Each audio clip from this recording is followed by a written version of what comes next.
আপনাকে নিয়ে সিনেমা করা যায়। আপনার লাইফ হিস্ট্রিটাও আমার পড়া আছে।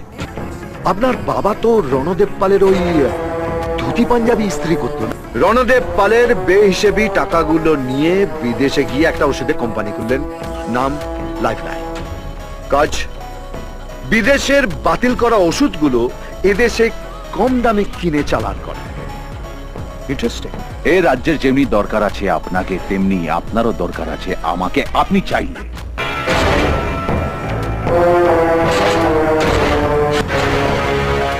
টাকা পারে না এমন কোনো কাজ নেই। স্বাস্থ্যমন্ত্রী, অর্থমন্ত্রী সবাই আমার সাথে হাত মিলিয়েছে। শুধু আপনার হাতটা আমার দরকার। পেটো বাঁধা হাত, এই হাতে হাত মেলাবেন, এগাল ওগাল দুগালে ঠেসে দিলে সোজা রিডাকশন সেলে। টিভিটা ভেঙে ফেললেন,